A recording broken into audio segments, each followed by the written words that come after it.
Rádio Rio de Janeiro, a emissora da Fraternidade, passa a apresentar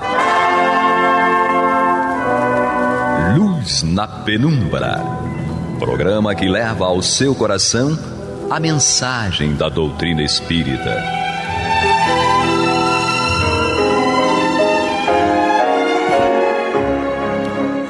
E com vocês, André Afonso Monteiro, para o estudo do livro A Gênese, da obra codificada por Allan Kardec. Olá, amigo ouvinte internauta da Rádio Rio de Janeiro, a emissora da Fraternidade, a rádio que toda a família pode ouvir, programa Luz na Penumbra, estudo da obra A Gênese, comigo, André Afonso Monteiro, e aqui também Maria de Fátima Miranda Vasconcelos. Isso, que Jesus nos conduza. Miranda, a gente está aqui num grande dilema. Onde estará Eduardo Colocar Araújo? Um rastreador. Onde será que está Eduardo Araújo, Miranda? Ele não deu notícia. Eu não falei com ele hoje ainda. Será que ele ainda continua em Cancún? Acredito que sim. Então, já que Eduardo está com a vida ganha, vamos ganhar a nossa aqui, né, Miranda?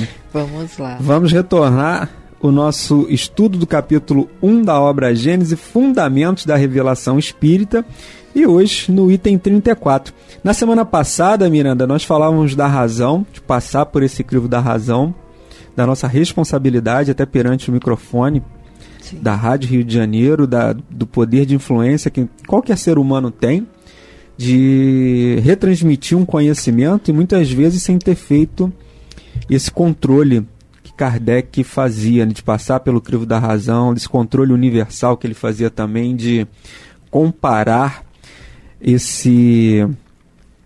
essas informações que ele recebia dos espíritos e ver se aquilo realmente tinha algum fundo de verdade. E falamos também da justiça divina e do perdão de Deus. Então agora aqui no item 34, Kardec ele começa falando das pluralidades das existências. Então vamos aqui ao pensamento de Kardec, que ele diz o seguinte, ó: a pluralidade das existências, cujo princípio o Cristo estabeleceu no Evangelho, mas sem defini-lo, mas que muitos outros, é uma das leis mais importantes reveladas pelo Espiritismo, uma vez que demonstra a sua realidade e a sua necessidade para o progresso. É interessante isso, Miranda, que lá naquela conversa com Nicodemos, Jesus fala que aquele que não nascer de novo não poderá ver o reino de Deus. Pluralidade das existências. É essa referência que Kardec está fazendo aqui. O Cristo estabeleceu isso lá. E ele falou isso em linhas gerais, até porque quando ele conversa com Nicodemos, ele vai falar o seguinte: se eu te falo de coisas da terra e você não entende, você que é doutor da lei, sim, e olha que ele estava falando com uma pessoa que tinha um nível intelectual, digamos assim, estava numa camada de pessoas com conhecimento, com inteligência, que eram aquelas pessoas que estudavam a lei mosaica. Então ele era um doutor da lei e Jesus fala isso para ele, porque ele começa, Nicodemos tem um contato com o Evangelho e vai conversar com Jesus. E nessa conversa Jesus fala isso para ele. Mas o que Nicodemos diz? Ué, mas como assim? Eu vou voltar para a barriga da minha mãe? E aí Jesus fala, ó, se eu te falo de coisas da terra e você não entende, que dirá das coisas divinas. Então, Jesus estabelece ali, fala em linhas gerais da lei de reencarnação, pluralidade das existências. E lá em O Livro dos Espíritos, Kardec, ele tem duas perguntas que ele fala para os espíritos, que uma é na questão 132, se não me engano, a outra é na 167 ou na 267. Em uma ele pergunta qual o objetivo da encarnação, E mais à frente ele pergunta qual o objetivo da reencarnação. A encarnação é quando a gente ingressa naquele mundo ali pela primeira vez. Quando a gente retorna, aí passa a ser a reencarnação. Jesus, portanto, a informação que nós temos é que ele encarnou na Terra, aqui na Terra. Uma única vez, então foi uma encarnação. Isso. E nós estamos reencarnando com esse objetivo desse progresso moral e intelectual. E sem essa lei, ou seja, nós falávamos até isso no programa anterior, que é a questão da simplicidade da ignorância, né? Que a gente vem ali zeradinho de inteligência, de débitos e de créditos. E conforme a gente vai encarnando e reencarnando, nós vamos adquirindo o livre-arbítrio na proporção do nosso princípio, do desenvolvimento do nosso princípio inteligente, ou seja, na medida que eu vou desenvolvendo a minha inteligência, eu vou ganhando mais responsabilidades, né, Miranda? Sim. Ou seja, porque eu vou ficando mais senhor dos meus atos e vou, com isso, saio daquela condição, daquele automatismo dos reinos inferiores e passo a ser o senhor dos meus atos. É mais ou menos com os filhos, né? Eu até vejo lá com o João Guilherme. Tem horas que ele, assim, ele já está ficando, já está deixando de ser daquela infantilidade e já está tomando conhecimento das coisas que ele sabe que são erradas, que ele vai fazer, e que com isso a gente vai afrouxando ali digamos assim, aquele controle sobre os atos dele. À medida que ele vai se tornando mais independente, a gente vai dando mais liberdade, óbvio, dentro de um controle. Sim. Ainda, mas a gente já vai afrouxando aquele controle ali. Até para que ele tenha uma certa experiência. Sim. Né, em coerência com aquela faixa etária e as informações que ele tem. E a gente vai informando o que é certo, o que é errado, dentro daquilo que a gente conhece também. Eu falo assim, filho, isso aqui é certo, isso aqui é errado. Não pode fazer isso, não pode fazer aquilo. Mas a gente já vai, digamos assim, deixando esse controle mais, digamos assim, mais de acordo com a maturidade dele. Eu estou procurando aqui porque eu recebi hoje, eu ainda nem abri para ver tudo direitinho, uma mensagem de uma palestra do Divaldo. Olha, Divaldo Franco, professor judeu, diz: a reencarnação está na Bíblia, né? Deve ser na Torá. Porque Torá. Se é um professor judeu, ele vai falar da Torá. A lei mosaica, né? É isso aí. O Pentateuco mosaico. Interessante. Aí está o Severino Celestino e o Divaldo, que o ouvinte que estiver interessado, entra no YouTube e coloca Divaldo Franco, professor judeu, diz sobre a reencarnação. Aí vai encontrar essa palestra do Severino Celestino, deve estar buscando, né, garimpando, pesquisando lá e mostrando para nós.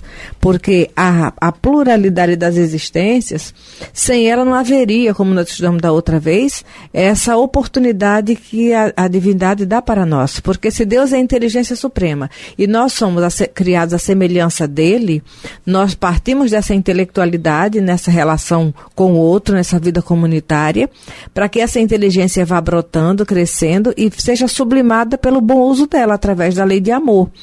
E, como você lembrou bem, porque antes de você falar, eu estava lembrando disso. Até na família humana, dentro de uma família, os pais que têm noção de responsabilidade com a prole, né, com a família, eles não prescindem de dar essas oportunidades e vai avaliando. Aí, às vezes, quem está de fora fala assim, mas tais pais amam mais tal filho do que o outro. Não é. É porque os pais, quando estão realmente focados no objetivo de educar, eles têm a sensibilidade de perceber o nível de maturidade de cada um dos filhos. E tem um detalhe também, Miranda, eu conversava uma vez com um amigo meu, ele tinha tem 2 filhas, e ele dizia que ele amava as 2 do mesmo jeito, mas ele tinha mais afinidade com uma delas. Que já era uma conquista afetiva. E às vezes eu vejo isso também com os meus sobrinhos. Sim. Ama todos do mesmo jeito, mas tem um que te procura mais, tem um que você acaba desenvolvendo uma relação diferente, porque muito provavelmente a gente já conquistou isso. É isso aí. De outras. Que é a confiança. Confiança ninguém ganha. Confiança é conquista. O sentimento, o carinho, a afinidade, isso. A reciprocidade. Isso. Né? Agora, quando você encontra um espírito com um nível de lucidez e ajuste emocional, você ainda vai... Aí eu lembro sempre de uma mensagem que fala, que foi perguntado a uma mãe qual era o filho que ela mais amava. Ela dizia, o doente até que cure, o que partiu até que volte. Aquele que necessite mais. Aquele que necessite mais. Essa é aquela mãe que já tem a maternidade na alma. E a mãe que tem a maternidade na alma, ela consegue amar os filhos das outras mães.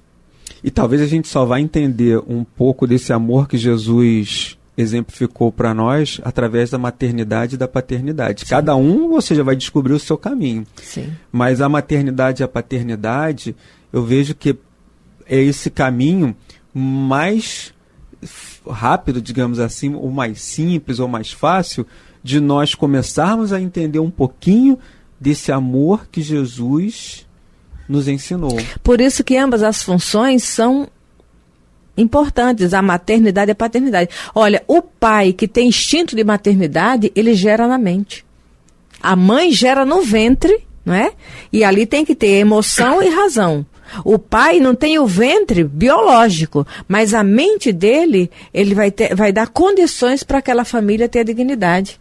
Sim, sim. E às vezes a gente vê isso, né? Que a gente chama de pai, né? É o pai que é mãe, a mãe que é pai. Que raciocina as necessidades como se tivesse carregado nas entranhas. É porque está na entranha mental. Que já desenvolveu esse amor, esse isso sentimento. Né?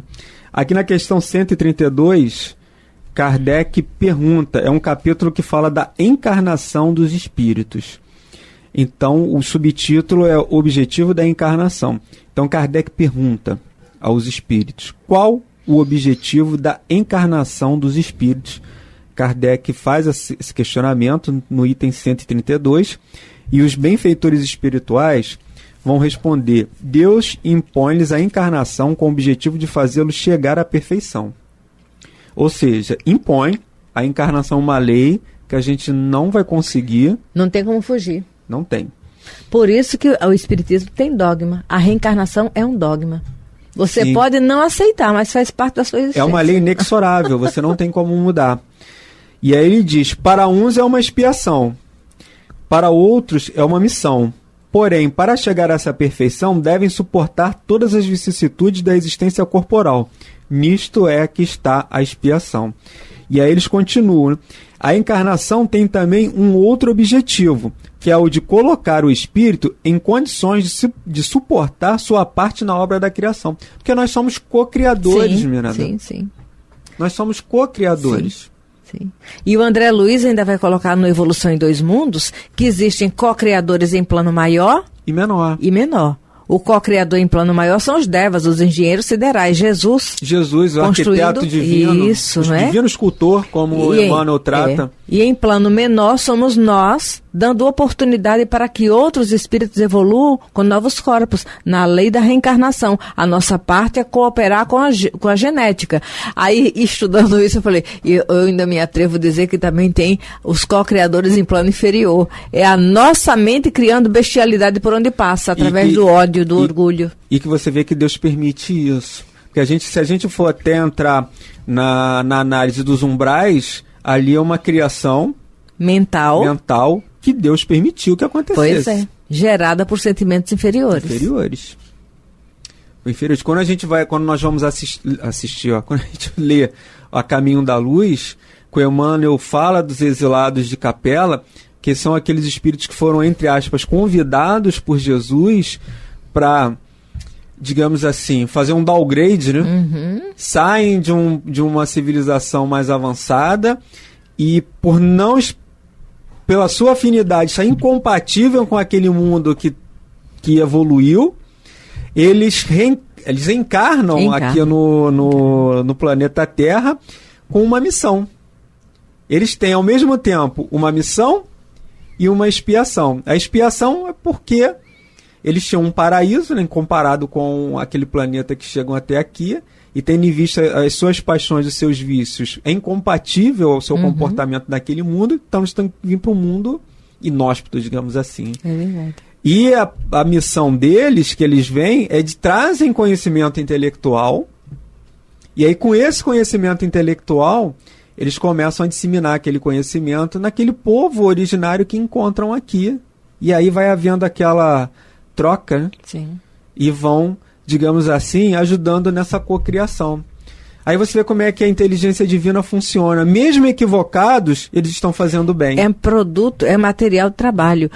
Nós ficamos refletindo que entre aqueles que vieram exilados, muitos espíritos devem ter se apresentado voluntariamente para virem como missionários, para Sim. agregar essa turma e dar um foco nessa jornada. Sim. Você vai encontrar numa tribo de indígenas, por exemplo, tem espíritos superiores ali reencarnados, liderando aqueles povos e agregando para que eles possam fazer o processo evolutivo deles. Porque senão, é boiada solta. Boiada solta no Quem pasto. vai ser o guia? Quem é que vai orientar? Quem é que vai orientar esse povo? Se a vinda deles, nós vamos observar lá no Egito, a ideia da metempsicose, foi a rebeldia deles que criou. A inaceitação de terem sido convidados a servir de adubo intelectual no outro campo, a rebeldia, muitos vieram frustrados. Tanto que muitos exilados ficaram perdidos pela revolta. Hitler teria sido um deles. E continuam. Ainda continuam, segundo informações, pelo menos até alguns anos atrás, ainda tinha muita gente aqui ainda. Eu lembro de um Será congresso... que nós não somos não, meu filho, vou te contar. Olha, do meu ombro para trás, eu não me atrevo a olhar. Eu faço assim, mas eu quero olhar lá para trás. Não, deve ter uma cratera aberta ainda, uma boca de vulcão. E o Emmanuel fala que é daí que nasceu aquela ideia, aquele conceito do paraíso perdido. Sim. Da busca pelo paraíso, porque eles viviam num paraíso, sentem a saudade daquele paraíso, porque vem para um mundo completamente diferente, de dificuldades, e vê, nossa, o que que nós deixamos? Cadê o nosso paraíso que a gente vivia? Né? Shangri-La, tá? E o Hitler, a raça ariana, não é? O preconceito com o negro, o ódio que ele tinha da África. Porque sendo ele um exilado, ele deve ter caído naqueles rincões africanos ali, nas primeiras encarnações. Na Terra. Na questão 167, no capítulo da pluralidade das existências, Kardec pergunta: qual o objetivo da reencarnação? Sim. Você vê que ele primeiro, na 132... Encarnar, porque nenhum espírito evolui fora do mundo material. Fora do mundo material. E aí depois ele pergunta, qual o objetivo da encarnação? Os espíritos dão uma resposta mais fundamentada, mais extensa. Aí Kardec, e a inteligência de Kardec, você vê que ele... A própria pergunta de Kardec, às vezes, já tinha uma resposta, mas você vê que aqui ele indaga em dois momentos distintos, fala mais à frente da justiça da reencarnação, mas ele pergunta primeiro da encarnação e depois da reencarnação. Sim. E aí os espíritos vão responder: expiação, melhoramento progressivo da humanidade. Sem isto, onde estaria a justiça? Pois é. Onde estaria? E essa é a grande lição que Deus dá a cada um de nós, é a nova chance, em tudo. Mas olha, nos convidando a uma maturidade, porque você não vai dar chances ilimitadas a uma criatura que não está dando retorno. Você pega um psicopata, você pega um abusador, e você não vai dar uma nova chance deixando ele no meio de crianças. Você vai dar a ele o respeito devido como ser humano, ainda numa conduta tão bestial, mas você vai cercear o acesso dele a possíveis vítimas. E você vai reencarnar em um contexto que vai... impossibilitar. E que vai te auxiliar. Por exemplo, você precisa reencarnar, desenvolver a paciência. Você vai reencarnar com pessoas dóceis ao seu lado? Não pode. Você pode até reencarnar com uma ou outra. Para motivar você. Mas no seu... porque senão, se você só pegar pedreira também, você... A rebeldia não vai. É verdade. Aí, mas você vai se lidar com situações em que você vai lidar com pessoas que vão ser um instrumento, não que elas tenham reencarnado com esse propósito. Essa forja de dentro, né? Eu lembro de um companheiro que ele falou que em toda a relação profissional dele, ele lidava com pessoas assim difíceis. Ele ou mudava de emprego, ele ia mudando de emprego, passou depois até a ser autônomo, mas ele foi reparando que ele mudavam os personagens, mas as experiências a quais ele estava envolvido eram sempre a mesma. Ou seja, trocavam-se os personagens, mas o roteiro era o mesmo. Ele dava sempre com pessoas que tinham que fazer com que ele desenvolvesse a paciência, a perseverança e a humildade naquela relação. Porque ele não... então ele via que era algo que era dele. Sim. Aí acabava aquela relação profissional ali por algum motivo, vinha outra, mas com a mesma característica. É que os indianos falam de roda de Sansara. Você está sempre pautando naquele mesmo ponto. Personagens diferentes, mas experiências repetidas. A experiência é a mesma. E é por isso que às vezes a gente muda de casamento, muda de esposa ou de marido, e aí a gente até fala, eu tenho o dedo podre. Já ouviu falar esse ditado? Fulano tem o dedo podre. Mas por quê? Porque aquilo que ele atrai ao encontro dele, aquelas pessoas que ele tem necessidade. E o aprendizado exige essa repetição. Para você consolidar o aprendizado, ele vai mudar. E se você ficar na recalcitrância, você vai ficar espetando o dedo do mesmo prego, porque está sempre passando por ele. Mas se você começar a raciocinar o sentido da vida, né, e tiver buscando essa noção de transcendentalidade, a vida futura, olha, até nós aprendermos que estamos aqui não só para gozar e nos dar bem, a boa comida, a boa relação, sabe? A zona de aparente conforto material, que o Valdeni costuma dizer que não tem conforto, tem desconforto, porque chega uma hora que aperta e move você daquele estágio. Você vai gozar de um relativo conforto. Gente, porque o mundo seduz. O mundo seduz. E a nossa falta de habilidade ainda para nos mantermos fiéis a um foco, né? Aquela determinação. E nós vamos observar que figuras como Paulo, muito inteligente, teve gente, eu fico observando, um doutor da lei, um homem orgulhoso, prepotente, né? Porque ele era prepotente. A gente vai ver isso quando ele vai perseguir os cristãos. Ele se julgava supra-sumo. Não, a própria raça. Um magnetismo, um dom da fala. Aí você imagina. E se achava superior. Ainda ontem a gente estava falando isso no estudo do Evangelho, porque na hora que ele encontra Jesus, que o primeiro encontro de Paulo com Jesus não foi a caminho do Damasco, foi na casa do caminho, no testemunho de Estevão.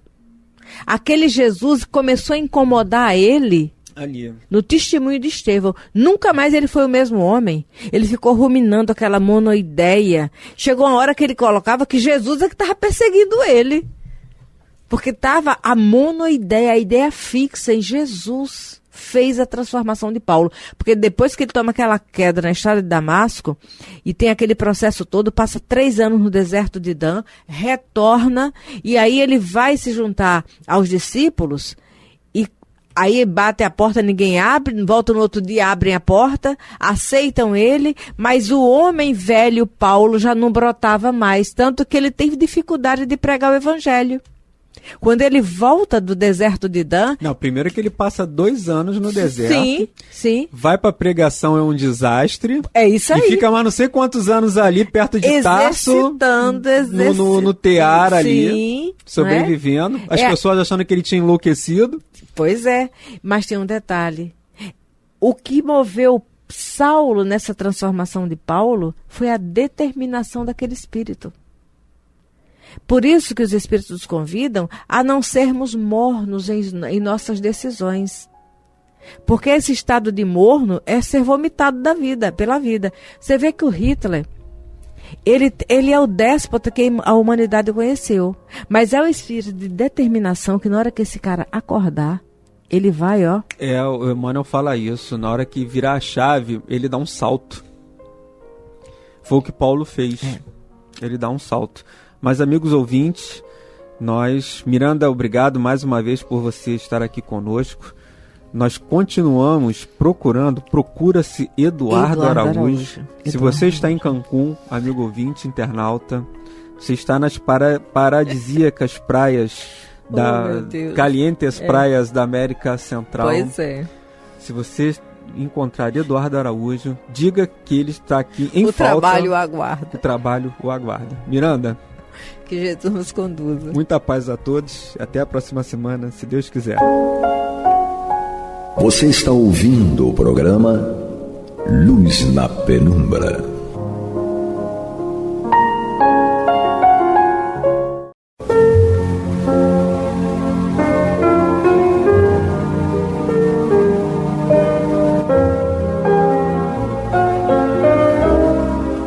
Rádio Rio de Janeiro está levando ao seu lar e ao seu coração a mensagem consoladora da doutrina espírita, através do programa Luz na Penumbra.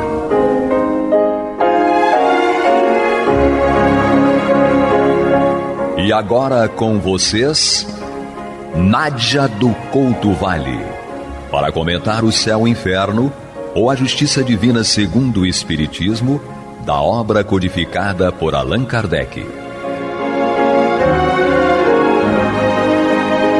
Amados e amadas ouvintes e internautas, que a paz de Jesus permaneça conosco hoje e sempre.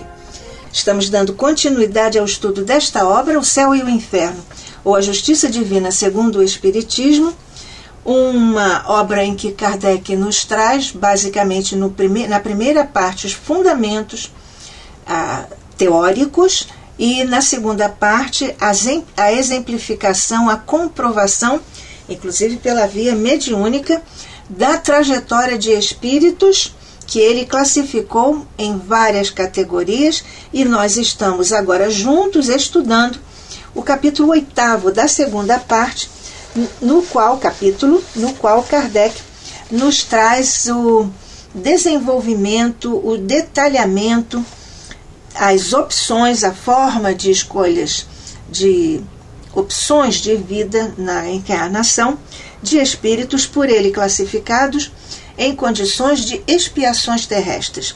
Nós já estudamos alguns casos, algumas trajetórias, e já demos início ao espírito Adelaide Marguerite Gosser. E nós também vimos que, na verdade, é um caso muito especial, até nós já indagamos como reflexão por que o caso de Adelaide Marguerite Gosser está aqui neste contexto, neste capítulo de expiações terrestres. Porque Marguerite Gosser está numa condição de dar exemplificação de várias virtudes. Nós vimos na declaração e na definição da descrição de Kardec, quando ele apresenta esse espírito, ele diz que era uma humilde pobre criada em Harfleur, na Normandia, que aos 11 anos entrou para o serviço de horticultores ricos, e que depois, isso aos 11 anos, um ano depois, aconteceu uma inundação no rio Sena, aquele famoso rio que banha a cidade de Paris, e os pertences, os haveres, a riqueza, digamos, desses horticultores, que eram os patrões de Adelaide Marguerite Gosser, tudo isso foi varrido com a inundação, os animais todos se afogaram, e todas as consequências tiveram que ser enfrentadas por esses patrões, no caso de desgraças para a luta pela sobrevivência, porque ficaram na miséria. O comportamento de Adelaide Marguerite Gosser é absolutamente impecável. Ela, uma mocinha, uma jovem, nós diríamos hoje uma adolescente, acompanhou os patrões em seu infortúnio, ofereceu os 500 francos que ela já tinha guardado como suas economias, ofereceu aos patrões e continuou trabalhando para eles gratuitamente. Quando desencarnaram os patrões, Adelaide Marguerite Gosser continuou a dedicar-se a uma filha que os patrões deixaram, viúva e sem recursos. E o que fazia ela? Ela trabalhava no campo, recolhia o produto, e depois de casada, ela e também o marido mantiveram essa pobre mulher que Adelaide Marguerite continuou a chamar de patroa. Isto durou não pouco tempo, durou meio século. 50 anos, essa mocinha, e depois também junto com o marido, eles trabalharam em benefício dessa família, digamos assim, e Marguerite teve o reconhecimento público. Ela recebeu da Sociedade de Rouen uma medalha de honra e uma recompensa em dinheiro. e também recebeu uma pequena soma para o seu bem-estar das lojas maçônicas da região do Havre. E ainda da administração local, Harfleur, ela também recebeu discretamente uma ajuda para não ferir-lhe a sensibilidade, se esse foi o intento quando se lhe ofereceram essa ajuda, ou essa recompensa, ou esse reconhecimento. Na verdade, Adelaide Marguerite Gosse foi um exemplo de mulher digna de fé, de grande respeito e de admiração de todos, tanto indivíduos, cidadãos e instituições públicas, inclusive. Aliás, como nós acabamos de ver. Acontece que ela foi acometida de um ataque de paralisia e desencarnou instantânea e suavemente. Com esse tipo de vivência que ela escolheu ter, de abnegação, de solidariedade, ela partiu suavemente e instantaneamente, portanto, não sofreu antes da desencarnação. E então ela teve homenagens que ela recebeu durante o velório e durante o cortejo fúnebre, com o secretário da municipalidade à frente do seu velório. Mas então, o que foi isso? Que história, que cena é essa? Isso foi uma dívida do espírito Adelaide Marguerite Gosse? Foi um resgate do passado? Esse espírito foi evocado na Sociedade Espírita de Paris no dia 27 de dezembro de 1861. O que se deu então nessa condição? Kardec testemunha a admiração pelo comportamento dela na Terra, comportamento de abnegação que deve ter recebido a sua recompensa, diz Kardec aqui, porque certamente esse é o padrão irrevogável permanente da lei de Deus. Quem se comporta justamente, de forma justa, sincera, equilibrada, diante da lei de Deus, tem a recompensa da lei de Deus. Então, o que aconteceu? Ela foi, o espírito Adelaide Marguerite Gosse foi evocado lá na Sociedade Espírita de Paris no dia 27 de dezembro de 1861. E o espírito então informou: Deus foi bom e misericordioso para com a sua serva. Tudo quanto ela fez, diz ela, de louvável, vos parece, era natural. Ela disse que o que ela fez com muita naturalidade. Porque o início da evocação é assim: ao Deus onipotente, rogamos nos permita a comunicação do espírito de Marguerite Gosse.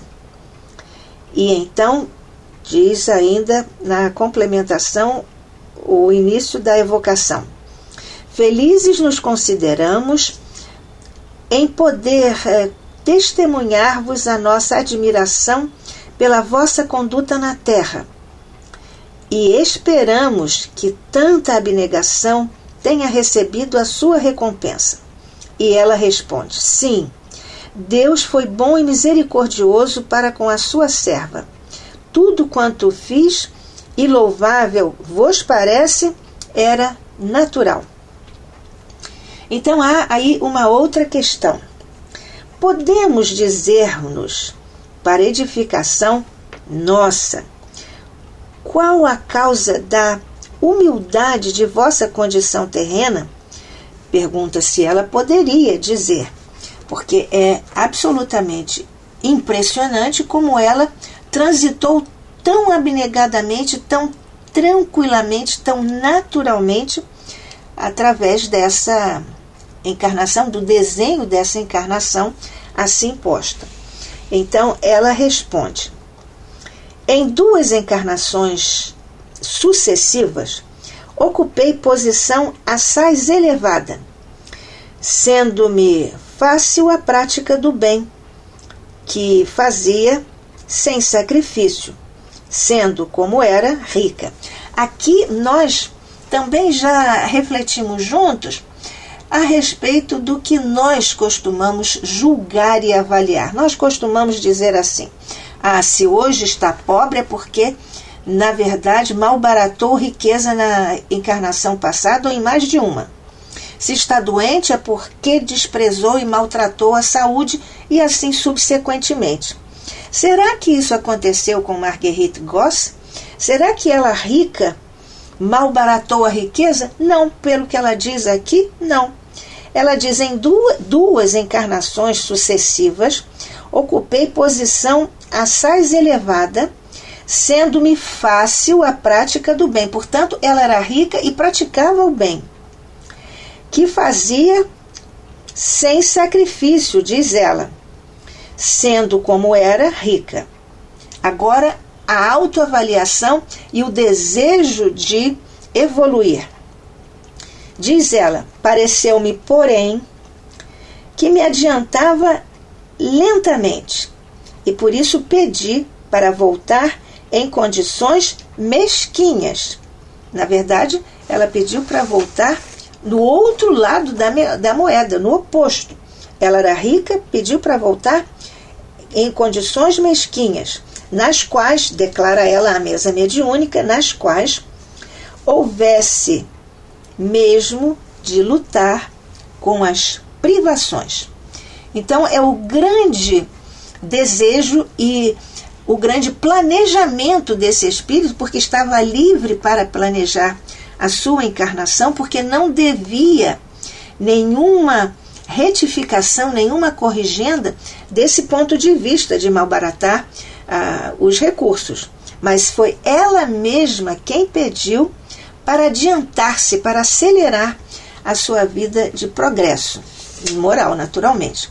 Para isso, me preparei durante longo tempo. Aqui uma informação preciosíssima, porque transitando da riqueza para a pobreza extrema, ela precisou de longo tempo para se preparar para, psiquicamente, inclusive, para emocionalmente, para essa prova que ela própria resolveu espontaneamente pedir.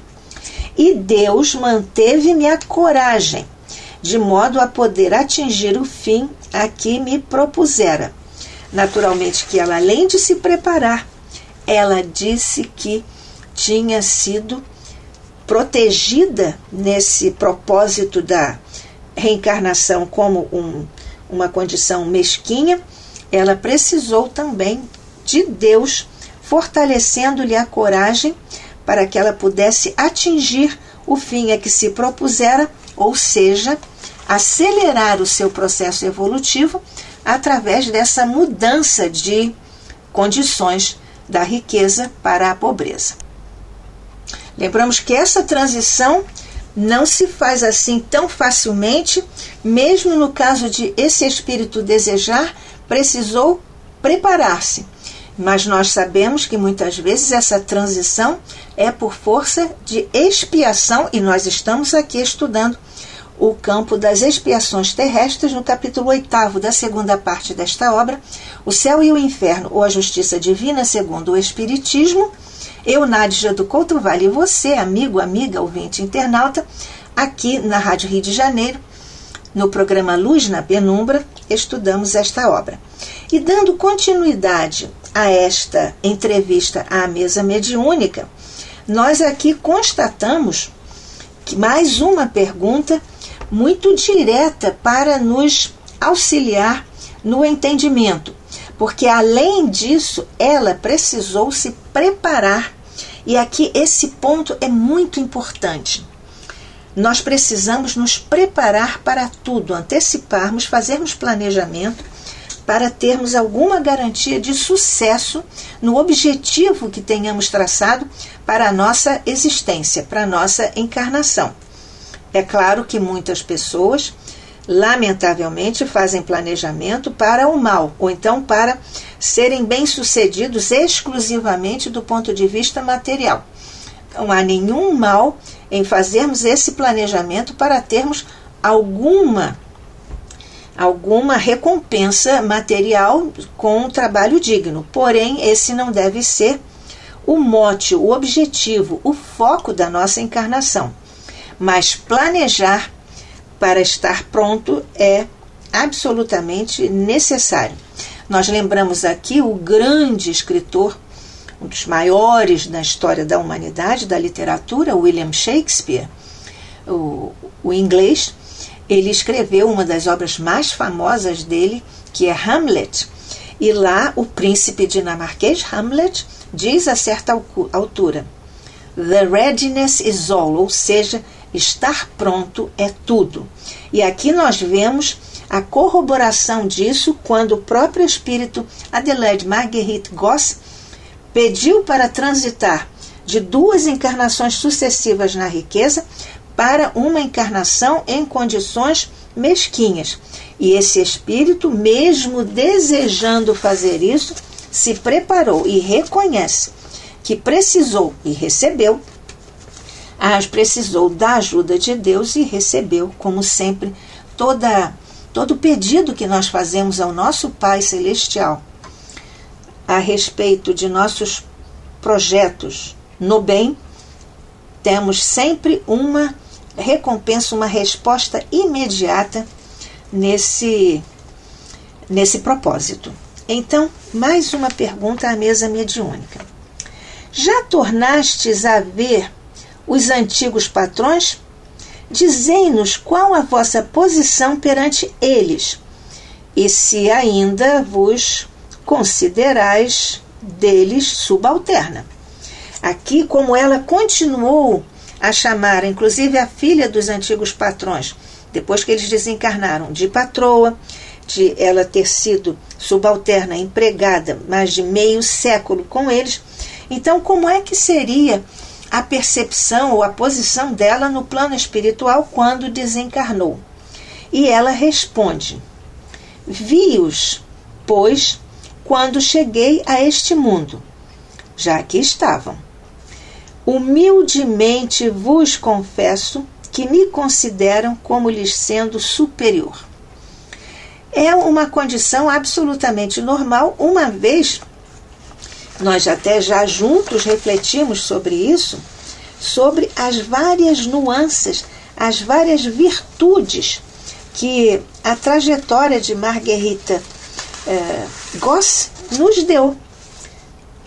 Renúncia, solidariedade, solicitude, desprendimento, abnegação, solicitude, solidariedade, tudo isso está exemplificado na trajetória de Adelaide Marguerite Goss. Portanto, aqui está a resposta, porque Deus culminou a sua trajetória, porque ela deu cumprimento exato, amoroso, evangélico à sua proposta de aceleração em seu próprio processo e projeto evolutivo.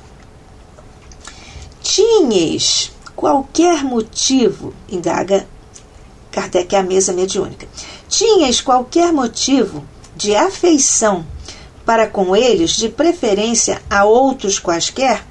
Ou seja, se ela tinha alguma dívida de reconhecimento, se ela devia alguma coisa a esses patrões do ponto de vista moral. E ela responde: obrigatório nenhum motivo. Não tinha nenhum motivo obrigatório, visto que em qualquer parte conseguiria o meu objetivo. Ou seja, se ela tivesse encarnado em condições mesquinhas diante ou no seio de outras famílias, várias outras famílias com vários perfis de famílias ricas, ela teria atingido o mesmo objetivo, porque o seu objetivo era desenvolver a humildade, a abnegação, a solidariedade nessa condição de inferioridade social. Mas nós vemos que tantas vezes a inferioridade nos valores da Terra, que são os valores sociais, em que há uma hierarquia social, mas do ponto de vista moral, ela certamente estava acima. Tanto que quando retornou ao plano espiritual, os próprios ex-patrões nela reconheciam superioridade em relação a eles. Então, nessa condição, há ainda uma outra pergunta ao espírito Adelaide Marguerite Gosse. Que futuro julgais que vos aguarda, ou que vos aguarde no plano espiritual? E ela disse: espero a reencarnação em um mundo onde se não conhecem dores. Uma abnegação, uma solidariedade que continua. Ela quer ir para um lugar onde não haja mais essas dores que ela enfrentou. E nós sabemos que é um mundo de expiação e provas. Talvez me julgueis muito presunçosa, diz ela. Porém, eu vos falo com a vivacidade própria do meu caráter. Além disso, submeto-me à vontade de Deus. Essa é a chave desse espírito. Submetendo-se à vontade de Deus, inclusive quando era rica, praticava caridade, quis reencarnar com mais para acelerar o seu processo evolutivo, em condições mesquinhas, fez a vontade de Deus, praticou a caridade com absoluta abnegação. Então, encerra-se a entrevista à mesa mediúnica, dizendo: gratos à vossa presença, não duvidamos que Deus vos cumule de benefícios. E ela responde: obrigada. Assim Deus vos abençoe a todos, para que possais, quando desencarnados, gozar das puras alegrias que a mim me foram concedidas. Ela ainda aqui exemplifica uma outra característica que é da reciprocidade, que guarda a categoria de lei no universo. A reciprocidade que está na oração de Francisco, na oração do Pai Nosso, está nas palavras de Paulo, que é a reciprocidade com categoria de lei no universo e que está posta. Vamos fazer ao outro aquilo que nós desejamos que nos façam. E, portanto, nessa lei de reciprocidade, nós vamos trabalhando a nós mesmos, nos burilando a nós mesmos, praticando a caridade sob suas várias formas e conduzindo-nos com escolhas firmes à luz do Evangelho de Jesus, para que nossas reencarnações sejam frutíferas e possam ter consequências positivas para a nossa trajetória na continuidade evolutiva, a começar pelo momento em que adentramos o plano espiritual. Que a paz de Jesus permaneça conosco hoje e sempre. Que assim seja.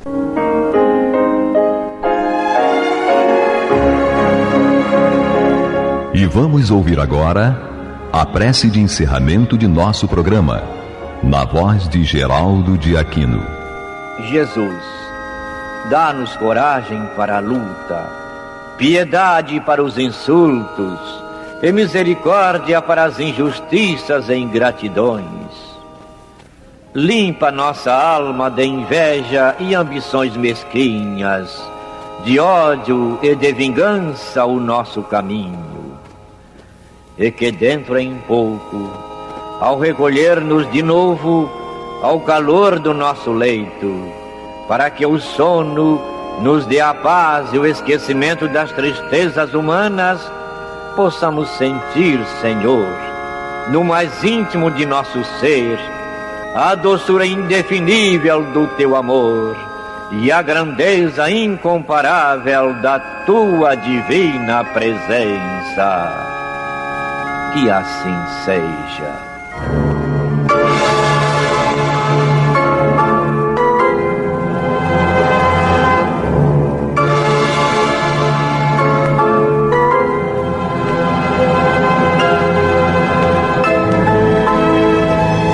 Acabamos de apresentar o programa Luz na Penumbra, que voltará a ser apresentado amanhã às 21 horas nesta emissora.